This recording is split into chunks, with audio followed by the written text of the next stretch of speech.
Welcome to Public Speaking with Peter George. Do you want to be calm, confident, and credible every time you speak in public?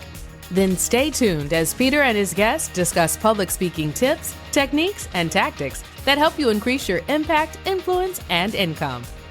Here's your host, the author of The Captivating Public Speaker, Peter George. Are you a professional speaker? Perhaps you're ready to move into the world of speaking at the professional level. If you're in either situation, then you probably realize the value of promoting yourself as a professional. Yet if you want to grow your speaking business, you need to know how to promote yourself effectively and consistently.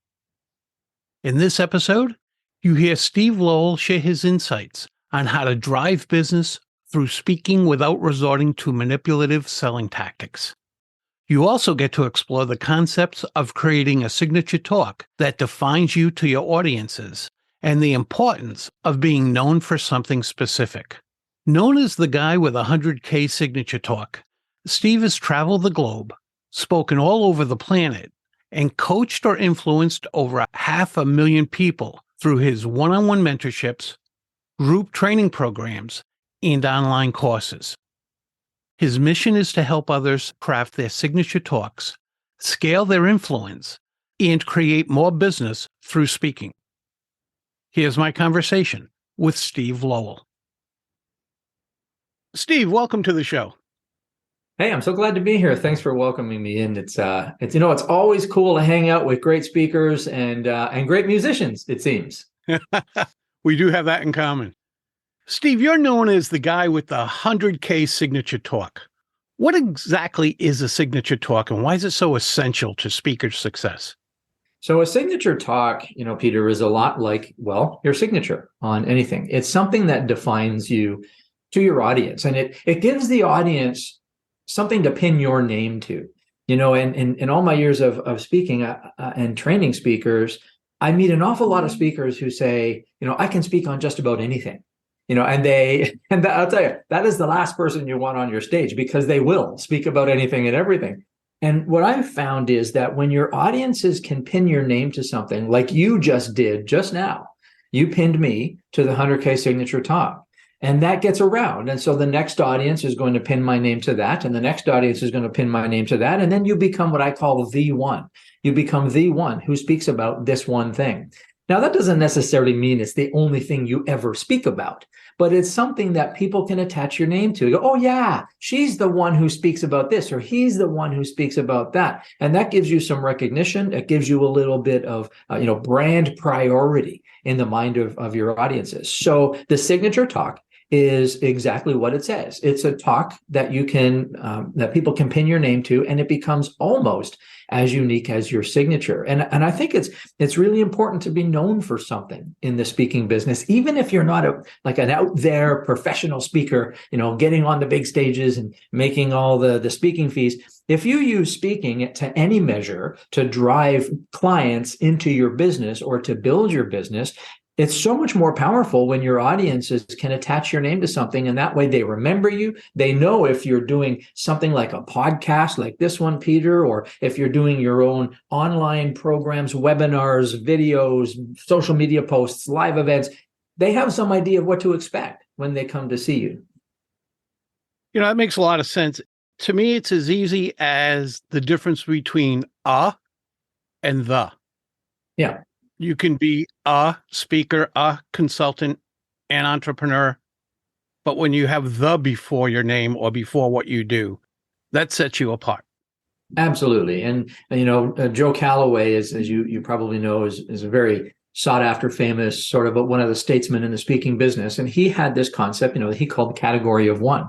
And the concept, of course, is just like you said, Peter, when you are a something or an something, you are part of a category of many. And the issue with that is that people don't really know how to set you apart from everybody else who does what you do. And even if you are profoundly different and profoundly better at what you do, people don't know that if you are a member of a category of many, because everybody in that category is trying to position themselves, and they all do it the same way. But if you become a category of one, if you are the one, then it's so much easier to get business and to get speaking gigs and to command higher fees because there's notoriety to being the one. There's some, cachet to being the one. And that's what your signature talk helps you to do.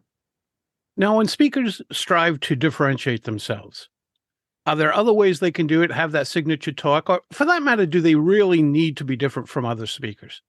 Now, they don't need to be different from other speakers, but they do need to appear to be different from other speakers. So, for example, I'll do a quick exercise with you and your listening audience here, and I do this live all the time when I'm on the stage, and I can do it here just to explain. So, when I'm in front of an audience, I'll often ask the audience this question. I'll say, "Put up your hand if you or somebody you know is in the market for a tennis instructor."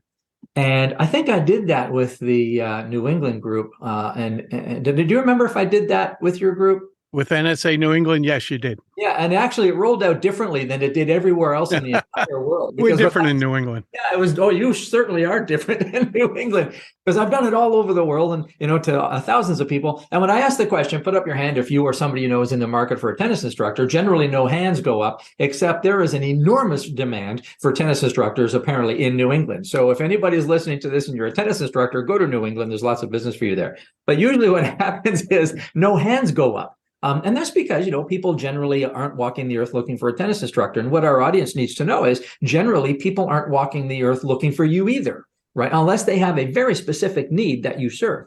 And then what I'll do with this audience is I'll tell them about this guy named Brian. And we taught Brian this concept where you don't actually have to be different, but you do have to appear to be different. So Brian came to me one day and he said, Steve, I'm going to all the networking meetings. I'm shaking all the hands. I'm speaking to all the people. I'm making all the follow-up calls. And he says, I'm just not getting the business that I need. And I said, well, Brian, what do you do? He said, I'm a tennis instructor. So he is a something, just like you said, Peter. Right. So we taught him that principle. Now, if you saw Brian today and you said, Brian, what do you do? He'd say something like this. He'd say, well, you know how sometimes kids have so much energy, they're bouncing off the walls and the parents get so frustrated because they have no idea what to do with these kids. He'd say, well, what I do is I take kids of any age, I bring them on a tennis court, I absolutely exhaust them, and then I hand them back to their parents. And then I ask the audience again, put up your hand if you just might know somebody who just might be in the market for a tennis instructor, and all of a sudden every hand in the place goes up. And so the way that answers your question, Peter, is we don't actually have to be different from everybody else who does what we do or other speakers who speak about our same topic, but we do have to appear to be different. And appearing to be different could mean a lot of things, but primarily it's really based on the experience that you provide for that audience. You see, your audience is going to remember certain things about you, and it's all part of the experience that you provide. And there's many ways to do that, but one of the ways to do that is to sort of draw a straight line between you and a problem that the audience has that they never knew existed. Right. And so most people go, I never even thought of a tennis instructor, to tire out my kids. It never even occurred to me. And if you can do that with your audience, if you can get your audience to sort of think, I've never heard it like that, or I've never thought of it that way, or it never occurred to me, then that's how you can stand out as a speaker. So it makes you appear to be different, even if you're not actually different. And that's what matters. When they see you being different, they're the ones with the checkbooks. They're the ones with the next speaking engagement. They're the ones who are going to see that you are the person they want to deal with. Exactly. That's it. Is the objective of a signature talk as obvious as having someone hire you for coaching or buy a book or whatever it might be? Or are there other outcomes that must be achieved beforehand? Yeah. So we're stepping into the world of the concept of sales now. So let's start with this. A lot of speakers are really adverse to this scary concept of selling from the stage. And it's got this negative connotation of, when we're in the audience, the speaker's on the stage, and it's all this high pressure, high powered, very manipulative type, the type of selling that makes you feel like you need to take a shower afterwards. And it just doesn't need to be that way, especially for professionals, for coaches, for consultants, for nonfiction authors, for experts in any field. We can drive enormous amounts of business into our business through speaking without all of those things. And it's as simple as this. The concept is simple, Peter, but the execution isn't necessarily easy. There's skill defined in this. but there are outcomes that need to be achieved. And the first thing is this, and this comes from a sales expert in Australia, and his name is Orlando Bowen, and he's a brilliant sales strategist. So I credit him with these pieces of information. And the first thing that your audience needs to do is they need to feel like you, as the speaker, understand them. The audience needs to feel like this. You know what? This speaker gets me. And so many speakers spend all of their time on the stage trying to get the audience to understand them. So it's like, if I can get on the stage, if they can see how awesome I am, if they can see my great content, my 5 pillars to this, my 4 secrets to that, my 3 strategies to this, if they could just see and listen to my testimonials, if they could hear from my clients, if they could see all the great stuff I can do, they're going to want to hire me and buy from me. And it's kind of backwards, because what we're really saying there is, if they understand me, they will hire me. And really, the reverse is true. We need the audience to feel like, you know what, this person understands me. That's the first thing. Then the next thing that has to happen is the audience needs to feel safe with this speaker. And what that means is, if the audience is getting a feeling that your entire mission is to separate them from their money, then it's going to be a really difficult sell. So you need to get the audience to feel, A, this person really understands me, they get me. B, this person, I feel safe with this person. I think they're legitimately delivering real value and not just trying to separate me from my money. And that whole real value piece goes down an entire different rabbit hole, which we can chase down if you like. But the third thing that needs to happen is the audience needs to feel like you could actually really maybe help me. Maybe you could actually help me solve my problem.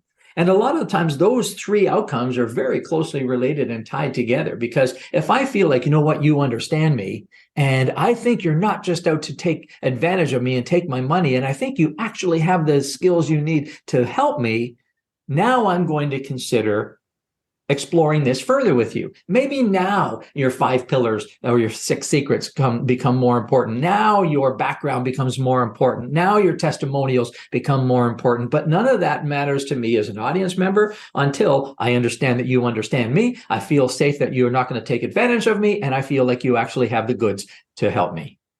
As I was taking notes on these 3 things, I'm looking at them saying, it's like starting a relationship.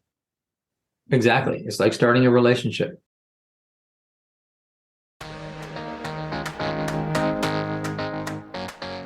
Have you heard what noted speakers and readers are saying about Peter's book, The Captivating Public Speaker? You can do no better than investing in Peter George's new book. Chapters are meticulously organized, and every topic is handled with in-depth detail. This book is the ultimate resource. After this episode, please use the link in the show notes to check out The Captivating Public Speaker on Amazon. Now back to Peter and his guest. Now, you said we could go down a rabbit hole if we'd like. What's that rabbit hole? Okay, so that rabbit hole is this. It's about value. So the second thing, the second outcome and the second objective is the audience needs to feel safe. And then the third one is the audience needs to feel that you can actually help them. So within those 2, there needs to be some value delivered by the speaker, right? I mean, you need to deliver some value so that they understand, yes, there's actual real skill and content and depth here. And where we go down a rabbit hole is so many speakers, and I did this for decades, Peter. This was a hard lesson for me to learn. I always thought that if I can teach them everything they need to know, they're going to think I'm awesome, and then they're going to want to know more.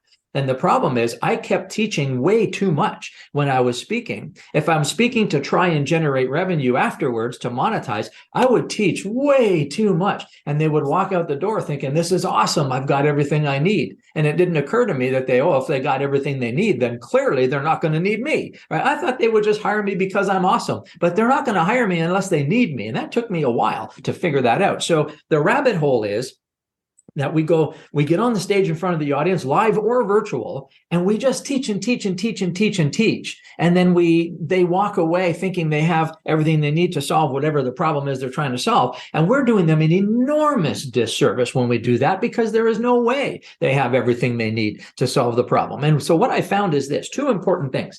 Number 1 is there's a tipping point between volume and value.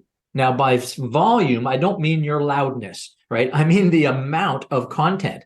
And as we're giving content, as we're teaching our content to our audience, there is a tipping point where we're teaching, it adds value, we're teaching, it adds value, and then we cross this line where we teach more, and now there's a diminishment of value because the understanding starts to get diluted, they start to have more questions, the confusion gets elevated, and so we need to know what that line is for our audience, where we're stepping past the line of value into the line of, where the value starts to diminish. So a tipping point between volume and value. So that's the first concept. The other concept is that what I've learned is the audience does not expect, and nor do they even want, their problem to be solved during your 60-minute, 90-minute, whatever keynote. What they appreciate more is clarity around the problem. See, if you can help them understand why their problem exists, that's the value. So it's like you want your audience to do this. You want them to sort of think, oh, no wonder my business isn't growing. No wonder my relationships are in turmoil. No wonder I'm stressed all the time. No wonder. And it's oh, no wonder this is happening. That's clarity around the problem. And if you can get your audience to go, oh, now I get it. Now I understand why.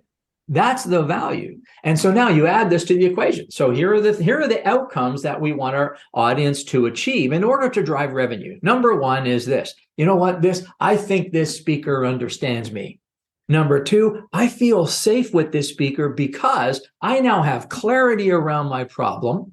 And now I understand it. And I think this speaker has enough skill and knowledge to help me with my problem.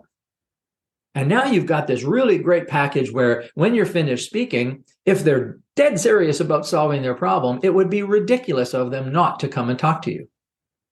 But they're not going to do it because of your great experience. They're not going to do it because of your great story. They're not going to do it because of the great credentials. They're not going to do it because of your 5 pillars, 4 secrets, 3 strategies. They're not going to do it because you're awesome, amazing, and good looking and all those things. None of that matters. They're going to do it because they believe that you're the solution. You become the one.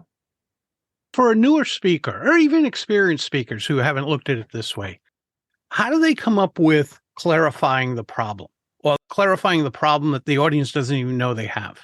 Yeah, there's a couple of things around that. First of all, that is the task. That is not a big, it's not a simple thing. It's a very big thing. And it requires us to look at the nature of our content from an entirely new perspective. So I have this system, this process that I created over many years, and I created it for myself to try and grow my business. And then when that started to happen, I looked back and I said, okay, what did I do here? So I have this process that I created I call it deep thought strategy. And what it means is we go through our content at a different level than we've ever gone through before. And what we're looking for is this line between, you know how we draw the line between Brian, the tennis instructor, and the rowdy children? That's a line that is not an obvious line to people who have rowdy children.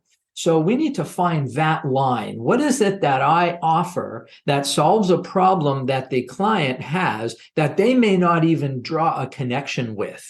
And now you position yourself now as saying, I have this, that I do this thing, but this solves a problem you never knew you had. So when we help the audience get clarity around their problem, they think they have the problem of not enough sales. But at the end of it, if they can think, oh, no wonder I don't have enough sales, now I need this speaker. So they're not going to hire you to help them get more sales. They're going to hire you to help them solve the problem that's causing the lack of sales, you see. So what we need to do as speakers is go deeper. And so if you're a sales trainer, let's say, your objective is not to promote yourself as somebody who helps people sell more. Your objective is to promote yourself as somebody who solves the problem as to why they're not selling more. And that takes some really deep thought.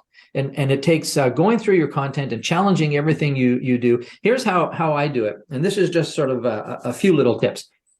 Anytime I get a concept that I think is good for my content or my business, I challenge it in these ways. I ask myself these questions. What if it were untrue? How can I disprove it, first of all? And then what if I say it backward? What if it's the other way? What if it's backwards? What if it's incomplete? And I try and prove all these things, not for the purpose of disproving the idea, but for the purpose of going through the exercise of disproving or finding if it's incomplete or finding if it's backwards, or like I just look at it every different angle, not necessarily for the purpose of defeating the idea, but for the purpose of generating a new perspective on the idea. So I'll give you a couple of examples. You've heard, the old adage that people buy from those they know, like, and trust. You've heard that. Sure. Okay. So that's a common knowledge. That's a common thing. Every salesperson knows these things. And so what I do is I try and disprove it. How can I prove that to be either incorrect or incomplete?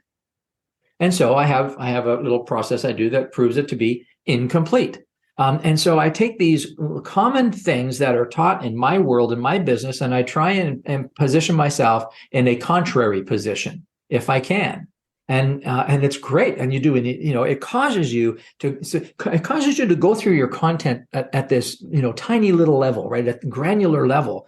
And the ideas that come up from that work can astound you, and it can give you an entirely new set of thinking and a new set of content. And what I tell speakers is, you need to go through your content until your content comes through you.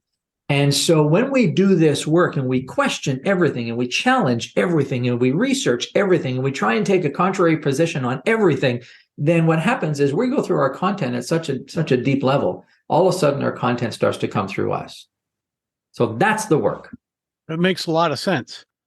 When you were talking about getting to the cause of the problem and not treating just the problem, it made me think of what we talk about with medicine. Mm-hmm. There are doctors who treat the symptoms. Right. We still have the cause remaining. Right. And then there are doctors who want to get to the cause and help with that. Yes, exactly right. And so let's say, for example, that you're a physician who deals with, let's say, depression. So I have a client from Australia who is a 40-year veteran as a GP and also 25 years as an acupuncturist. And so he's got this very unique method that he's developed to serve depression and anxiety through acupuncture. And he's the only one in the world who does this particular method. So, what he does now is when he's speaking about his business, he shows here's the common knowledge about the treatment for depression and anxiety. And everybody looks at that and goes, yes, I understand that. That's the common knowledge. And some people might say, oh, I didn't know that, but it all makes sense. And then he'll say, this is the treatment. Okay, here is the cause. And people go, no wonder I can't get over my depression. No wonder I'm anxious all the time. No wonder I'm on antidepressants. And then they go to him and say, I want to solve the cause. So most people think they want to solve depression, but they don't. They want to solve the cause. And they just have never heard of this before. So they go, there it is. That's what I need to solve. So when we put ourselves out there, we need to start with the familiar or the common sense and guide the audience to the unfamiliar or the uncommon sense. And the unfamiliar, the uncommon sense is the piece that we need to find. And it's not something we can reveal in a podcast. This is the work. Like, this is deep, deep, deep work that is challenging. And a lot of people don't go through that level of work either because it takes too much time, or they don't know how to do it, or it just never occurred to them to do it. I'll go with the last one. I think a lot of us, it just doesn't occur to us to go that deep. Yeah. And how you say to get there, start with the familiar before you start to move to the other. Yeah. And and the first thing to do is that I would recommend is ask the question, how can I disprove this? How can I make this common knowledge? How can I prove that it's false? And again, that's not the objective, right? And this is where people get tripped up when I talk to them about this. The objective is not to prove it false. The objective is to do the work to try to prove it false, to uncover different perspectives that you may not have considered before. Well, that deep thinking, coming at it from a different perspective, I think that is where you unearth ideas that you might not have noticed before. Exactly. Steve, what's your final piece of advice that you can give to my listeners? Wow. I mean, there are so many of them, but I think based on what you and I have talked about, I think that the final piece of advice would be, don't get so attached to your content, to all the things you've created, to all the things you are emotionally attached to and the things you're proud of.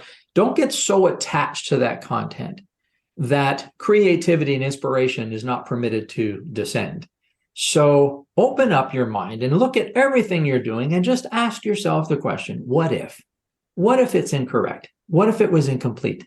What if I could disprove it? What if I made it backwards? What if? And just be open enough to detach emotionally from that which you have created. Because Peter, we get so attached to the things we've created, right? Because we love them and we're proud of them. And it was so much work to create this, and it's so awesome, and it identifies me, and it's so cool. Detach from it in private and challenge it.